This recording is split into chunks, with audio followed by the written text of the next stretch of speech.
My name is Ed Comeau, and joining us today is Tim Young. And Tim, could you take a moment and just introduce yourself, please? Yeah, well, thank you, Ed, for having me. My name is Tim Young. As he said, I'm with LC Williams and Associates in Chicago.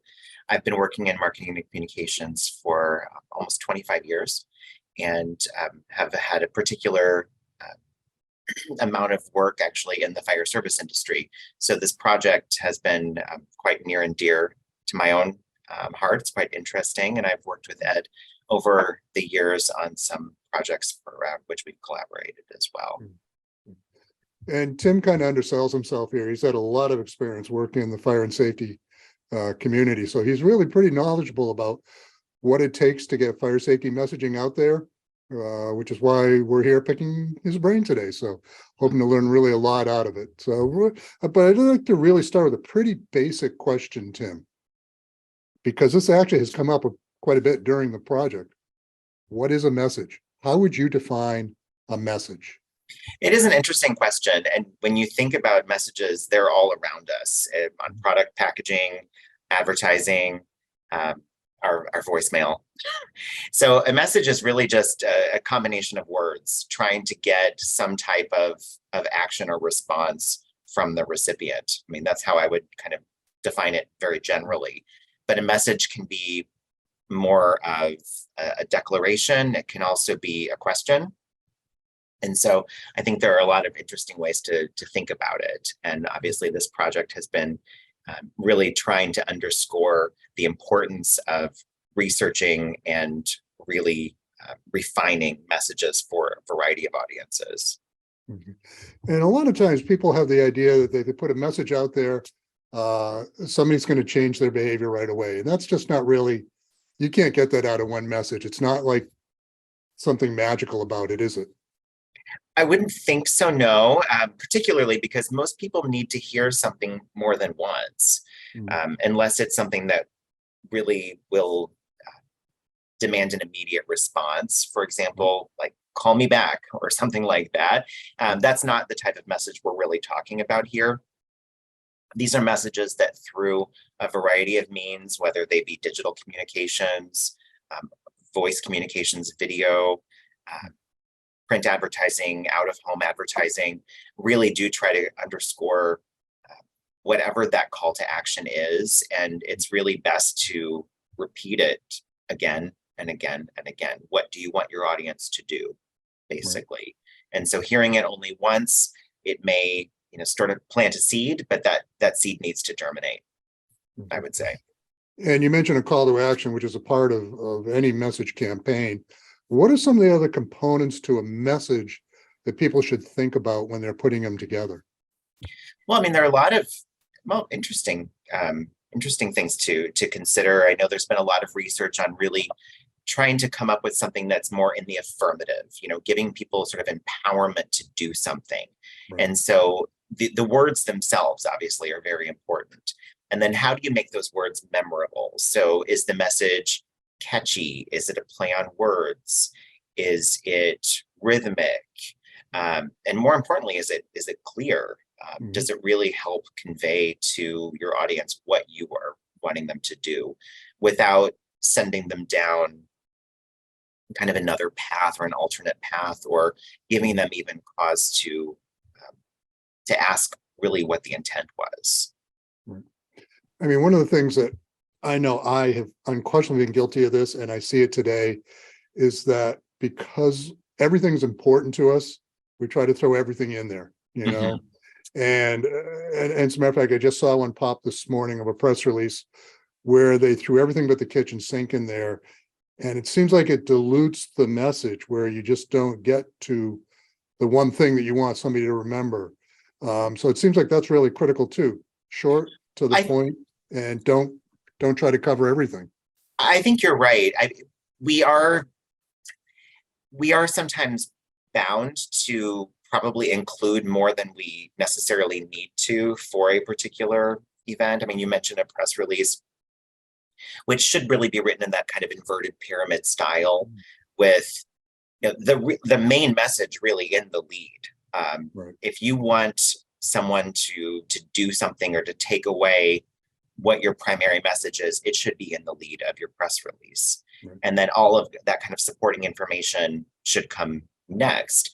But to your point, there could be some digressions or derivations that may be unnecessary for a particular announcement or particular message. So I think communicators need to remember that that's not necessarily the only opportunity that they have to reach their audience, and that actually part of an effective communication strategy would be to have several touch points, maybe to reinforce that key message or to go out with subsequent messages, maybe to more niche or targeted audiences after the fact. And you bring up something interesting there, that the inverted pyramid, where you're talking about don't bury the lead, which is an expression from the old days of print, where the newspaper, where your first paragraph has your message or your lead, right there, with the idea that if a editor had to cut anything, he'd be cutting the later paragraphs. Well, that's from the days of newspapers, those old-fashioned things that we all used to read. But nowadays with social media, it's probably even more important, because boy, our attention span is just about evaporated, hasn't it? Well, I think there actually have been some studies on attention span, which are some of which are quite alarming. I do agree with you. But I think people are very accustomed these days to receiving news or receiving messages in sort of short, like sound bites and sort of news nuggets. There are a variety of e-newsletters that compile, top headlines and send them out to recipients on a daily basis, for example. They're easy to digest. You can come up with any kind of, quippy term to describe them. But to your point, the messages are very succinct, and so they're easy to go through and to understand. And the main information that they're trying to convey is in the first sentence or first few sentences. Right. And again, I'm as guilty as charged of all this sort of stuff we're talking about. I think as a fire safety professional, I suffer from the curse of knowledge. Everything is important to me, and I want to convey everything to everyone to make them safe. But boy, when you say too much, you really say nothing, don't you? Well, I think you make a very good point, and yet I think you can still rely on the fact that you want a lot of information and you have a lot of information. So, for example, one of the key elements to crafting an appropriate message is understanding whether or not that message is actually supported with data or supported with other just best practice. So that's a huge actual part of researching appropriate messaging and understanding if you've kind of hit the nail on the head, so to speak, Right. and develop something that actually will be effective and that people can get behind. One of the things we've noticed out of this project too is that there are times a department or somebody will put out a message because the last 3 runs were kitchen fires. So they're saying we have a kitchen fire problem. When in reality, if they do a community risk assessment, the problem maybe lie elsewhere. Yeah, they might have had 3 kitchen runs as the last 3 runs, but their real problem might lie elsewhere. So kind of goes to what you're talking about, is doing that research and determining what the problem truly is that you need to try to address in your community. But that also leads to another area I'd like to talk about, is your audience. Can you talk a little bit about identifying your audience and how you may have to craft your messages for different audiences within your community? Absolutely. I mean, there's so many considerations that a communicator should be exploring.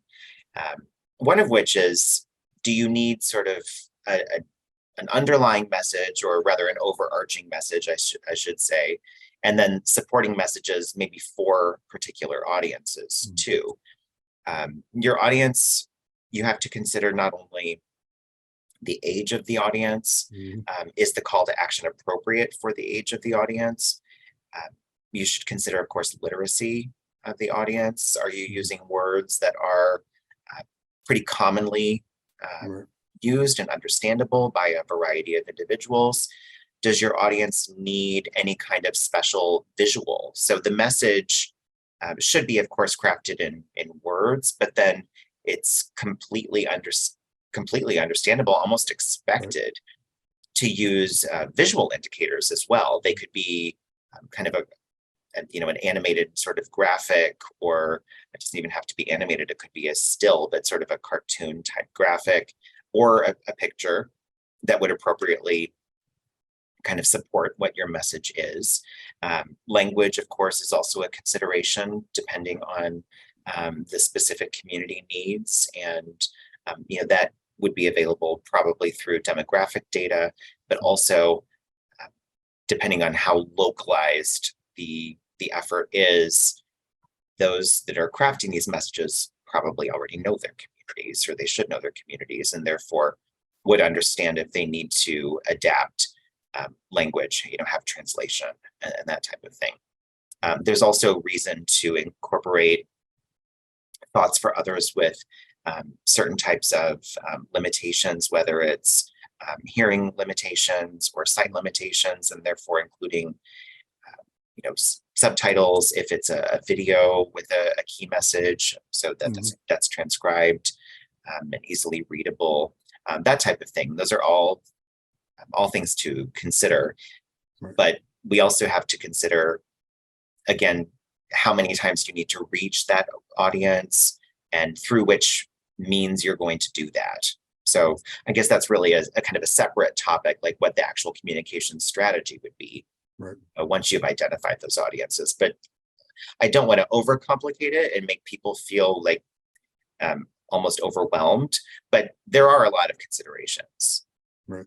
Which is the idea behind this project. We want to kind of, in an easy way, put those considerations out there through the checklist and the message guide to help them hit all these things, because there's a lot to it. And what we're hoping to accomplish through this is raise that question in their mind. Did they think about the different demographics? Did they think about the issues of language? Did they think about the difference in culture? Is the message short, simple, easy to understand? I know, and I remember it drove my wife crazy when we first got married. In this industry, we love to talk in acronyms. We love to use acronyms, and that's the one thing that you can't do with the public is use acronyms or use jargon, because you lose them. Well, no, that's a very good point. And I don't think it's unique to the fire service industry. Acronyms are sort of everywhere. And Right. to your point, they can be confusing and not necessarily tell a person what actually the organization is, or what they should do with that. But then also the jargon. And that's something too that I think is a very critical note, because it may behoove anyone to also share what that key message is with someone who works outside of their industry, and to understand whether or not they may be using something that's kind of inside baseball. Because, if you're surrounded by a topic, or, in an industry day in and day out, of course, it's going to be kind of second nature to you or to your peers. But if you're not trying to communicate with your peers, you're trying to communicate with someone outside of that industry, then it may be beneficial, again, to kind of do a test run of that and see if there is anything that's too industry specific. And you're mentioning, the idea of closed captioning, subtitles, things like that for people that are hard of hearing or visually impaired, things like that. And it also could be, as we're all getting older, because I know that I'm using captioning on movies and television more often when I watch it, and I have a slight hearing loss, but I wouldn't put myself in that category of being disabled. And I was reading an article where more and more people are just doing that as a matter of course of including subtitles. So, it's definitely to your benefit to just do it anyway, sort of thing. That way you just expand your reach among more people. Absolutely. I mean, it's very inclusive that way, and also can expand the reach automatically. Also, it's not necessarily done just for those with, some type of impairment. A lot of times people are watching video content or accessing content in public places or on their phone. So they may even have the sound off. So those are considerations too. That's of course for video. If you're looking at just a text only, it doesn't apply, of course, but that is something to consider as well. Yeah. Getting back to the audience a little bit,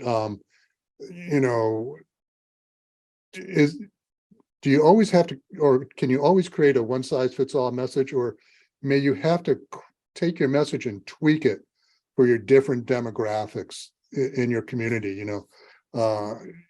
is it always possible to just create one overarching message that hits for everybody? Or do you have to tweak it in some way so you get as much reach as you can? It's pretty difficult to have one message that applies to just everyone. So I would recommend maybe developing messages that are slightly customized for different audiences. Depends on what the campaign goal is. But maybe in the context of a theme, the messages can all tie back to kind of a central theme. And so that's something to consider as well. The theme being, you mentioned kitchen safety earlier. So if the theme is kitchen safety, then all of the messages kind of can tie back to that and have therefore some type of cohesion. But it would be surprising to me, I think, that a single message could apply to a very diverse group of audiences, and therefore customization is pretty crucial. Right. And then thinking also that maybe certain audiences gravitate toward certain types of media. For example, if you're looking at out of home, or if you're looking at traditional print or radio, for example, versus some of the more popular social media platforms, for example, with teens and young adults. So a lot of different considerations, but I think having tailored messages is appropriate, and they also can have cohesiveness if they all tie back to a specific theme. One thing I kind of like to circle around to is you had mentioned earlier that it takes more than one message to really drive a message home, so to speak. And you're kind of talking too about themes. So kind of two questions I have here for you is one, how much is too much when you're trying to put something out there? And I'm sure that's you probably don't have a pat answer for that one. I'm sure it depends is your answer. But also you're talking about themes. So like, let's say, for example, smoke alarms, which I know is near and dear to your heart. You say, okay, smoke alarms, you could have messages on, okay, one is on batteries, one is on placement, one is on testing frequently. So that way you're not putting the same message out over and over, but a different twist on it. It's all coming back to the same thing of smoke alarms. So I guess two questions. One, how frequently should you really kind of be putting stuff out there before people tune you out? And is that a strategy you could use too to keep it somewhat interesting, where you're tweaking each one in a slightly different way? Oh, I mean, that is interesting. And trust me, marketers and communicators study this type of thing regularly. Right. Really understanding how many e-blasts is too many. What is saturation? Right.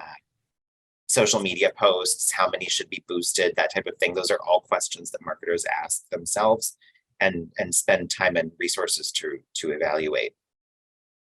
It is imperative to do all you can to drive your message and to achieve communications goals. There are ways, of course, to test message penetration and understand if you've actually achieved certain goals. If you're looking for example, website visits, and you want to increase a percentage of website visits from X number to Y number within the first month of a campaign, for example, that's very measurable and can help also test whether or not the message has been effective, if that was indeed the call to action. Right. You don't want to completely turn off an audience if you are communicating with people, for example, through SMS messaging or through email. Multiple times a week is probably a little too much, in my opinion. I mean, just even as a consumer myself, if I receive a lot of unsolicited e-blasts, Right. it can become just cumbersome and a bit of a turnoff. But that's also a consideration, because though you're the recipient, some of the messaging can be a little bit more passive. I know I've mentioned out of home a couple times, referring to things like billboards. And if the billboard is there and you observe it, I mean, you're kind of seeing it maybe as you drive down the highway, but it's not it's not like invading your Right. email inbox. It's not invading your social Right. media feed. So it feels a little bit less invasive. And so sometimes a combination of those types of messaging pushes is appropriate, again, depending on audience and also Right. budget and things of that nature. But the frequency is, I don't think there's an easy answer to it, Mhm. but you can work to find that sweet spot. Right.